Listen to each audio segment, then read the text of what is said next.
I've seen pictures. It looks like I had a good time. It could be confusing, but it's not. Historical, but with cell phones.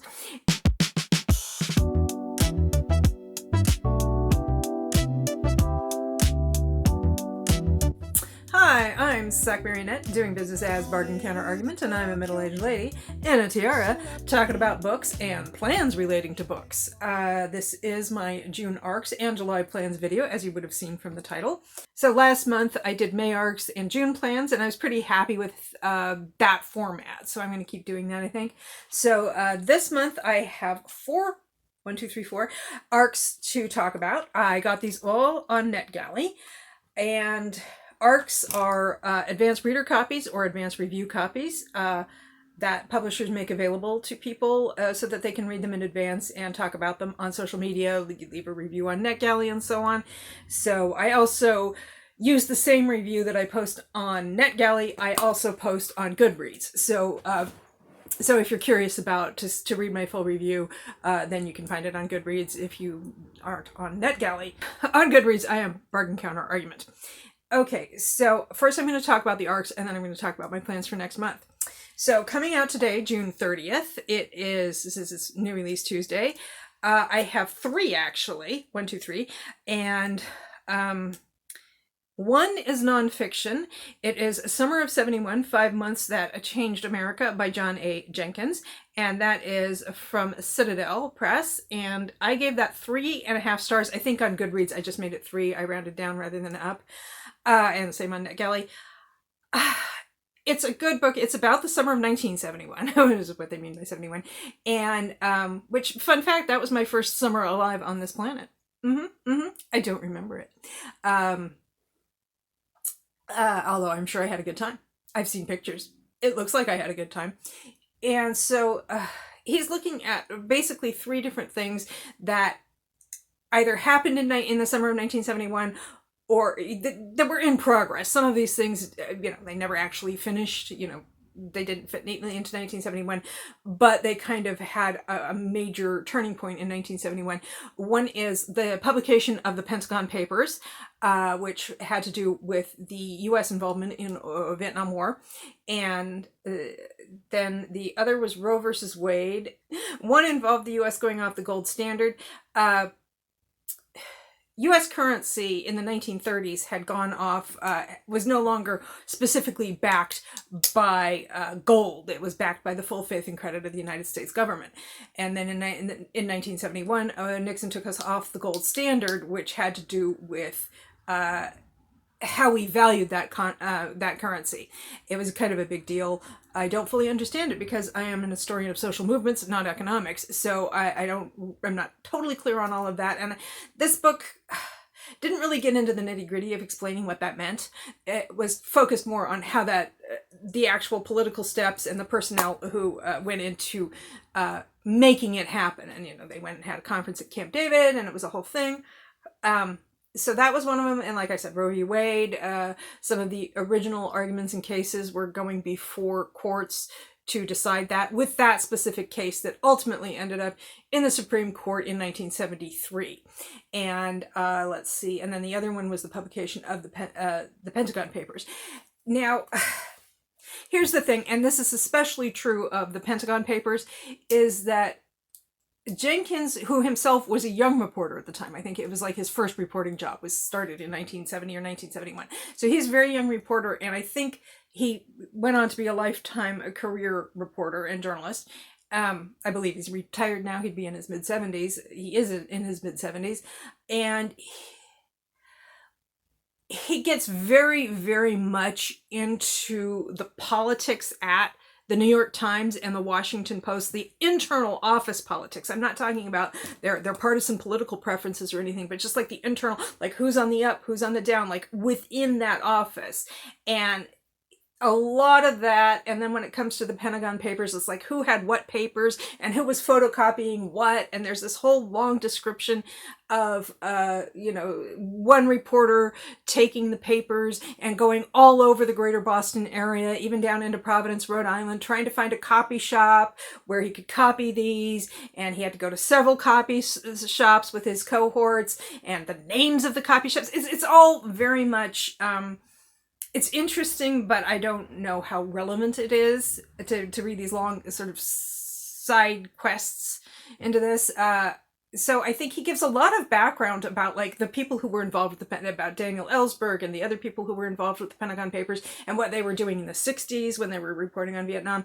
And it's interesting, however, at the same time, he doesn't really go into explaining what the deal was with going off the gold standard. He kind of talks about, like, what did that mean? What were the policy implications for the fiscal and monetary policy in the United States? He doesn't really get into that. So I'm like, I could have used a little more detail on that and a little less detail about what copy shop, who went to, at what time. So it was like kind of like the Roe v. Wade stuff was interesting. And I felt like the Roe v. Wade stuff was perfectly balanced. It was a great balance of reporting what was happening at the time and the background of the attorneys and the case itself, and then the further future ramifications of that. So I thought that was a really good balance on Roe v. Wade. Not as great a balance, too heavy on the reporting on the Pentagon Papers and too light on the background for the gold standard issue. So that was... So I ended up giving it 3.5 stars. I think if you're interested in this period, I think there's enough background there. It's very well written. It's not a boring book. It doesn't give, I don't think there's anything in there that is misleading or inaccurate about American history. It's just that I felt like some of the balance, some of the focus was maybe not where I would have liked it to have been. I will put a link for, John Jenkins has a website for the book specifically. There's an excerpt, there's an audio excerpt, you can go look it up. So yeah, I would encourage you to do that if you're interested in 20th, I almost said 21st century. Although, yes, there are implications. All of these things have implications like right on up to the present. So, if you're interested, you might enjoy reading that. Okay, so that one is coming out today. Oh yeah, I forgot. Earlier in June, we had on June 16th, we had from Bold Strokes Press, A Love is a Contact Sport by Frederick Smith. And I gave this 5 stars. I really, really loved it. It was Second Chance, and I don't always like Second Chance, but I liked this one. And I actually did a YouTube short about this book because I enjoyed it so much. So basically, we have, it's a dual timeline, dual POV. So it could be confusing, but it's not. And we have, they meet, I think it starts in the present, and these two people who are in their 40s now meet, and they had known each other in college, and we find out just how well they knew each other in college. One of them was a basketball player in college who was set to go pro, and this is not a spoiler, suffered a career-ending injury, and he still works in athletics, in academic athletics as coach. And the other one was a literature student who became a writer, writes romances specifically, and they meet again. They strike up their conversation, and then we find out that in the past they had a friendship and a relationship, but it was DL. It was down low. It's supposed to have been 20 years in the past when things were different. And also the guy was an athlete who was looking to go pro. And so that's about how that relationship worked out in the past and what they're doing about it in the present. And I liked that in the present, there's not this immediate rush for a reunion.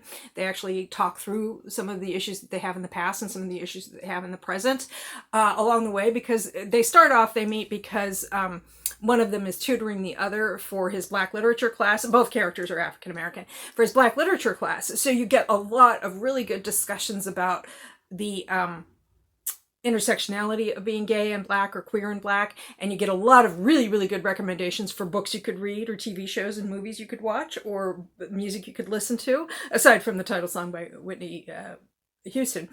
And it talks about Elin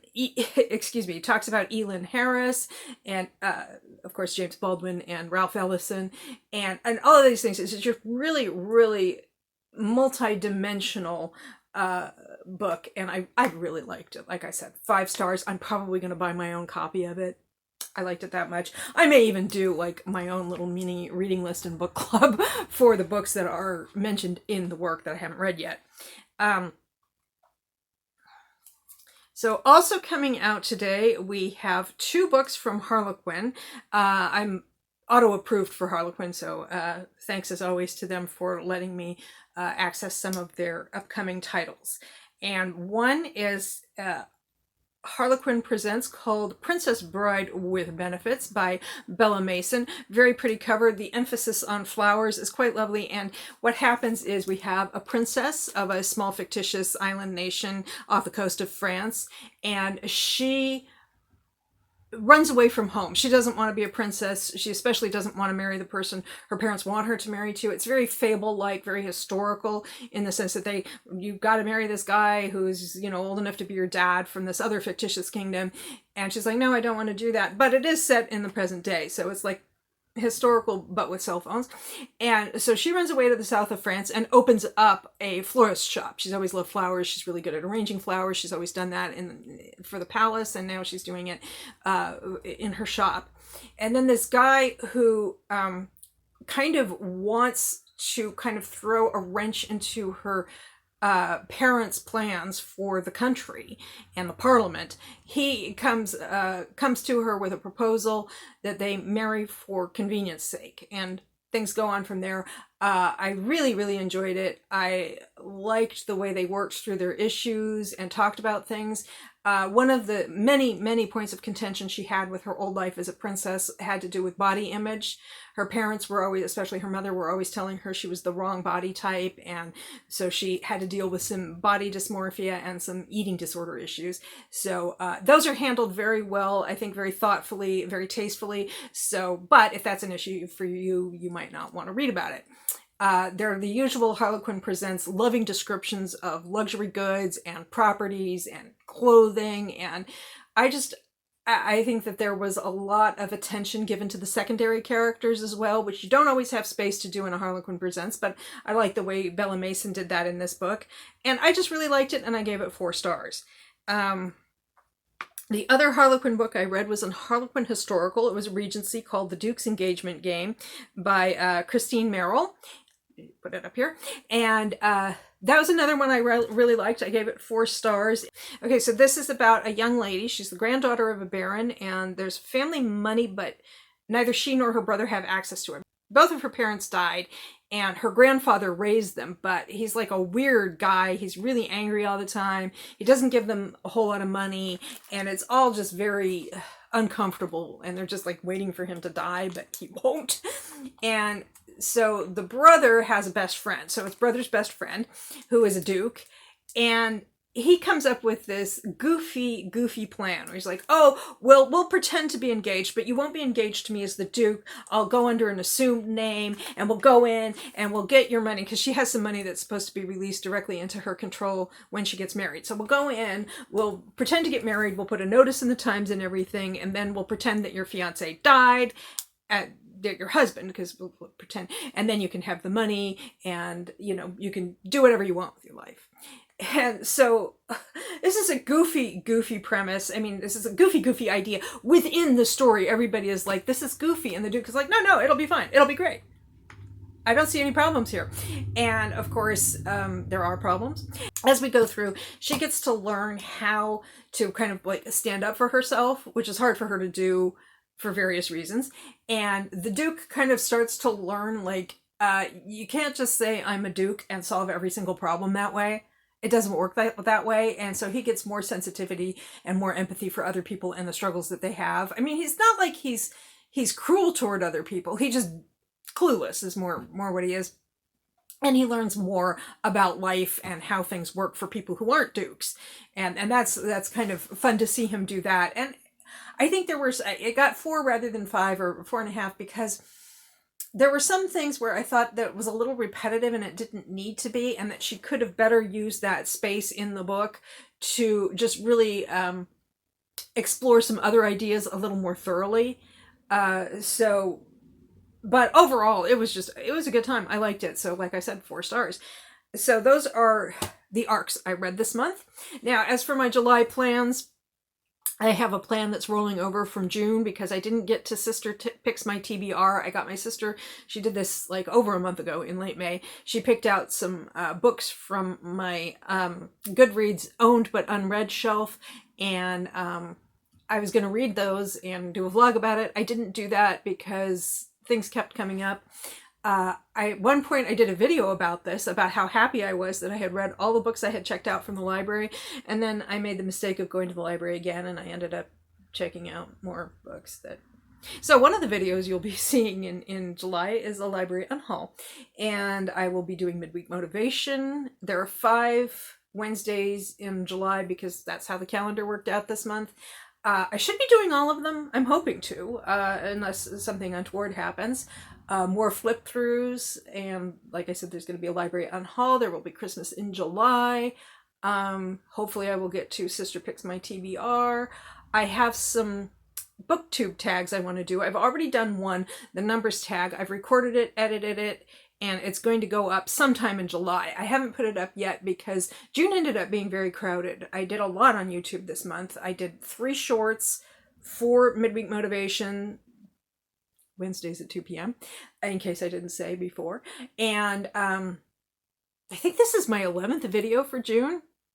So that's a lot of stuff that went up in June, and I didn't want to overcrowd schedules because people will be I'll keep popping up in their feeds, and they'll be like, oh, her again? Really? Okay. Those are some things I'm going to be doing in July. I don't know what else is going to be happening because this is the time of year when the heat and the humidity really get to me. So we'll see. I don't know that I'm going to be putting out quite as much content as I did in June, but you never know. So that's what's happening in July. So if you're interested in any of that, then you can stick around for it. You can subscribe. If you like this particular video, you can like, comment, share, or don't. I'm not the boss of you, and I hope you have a good day or night.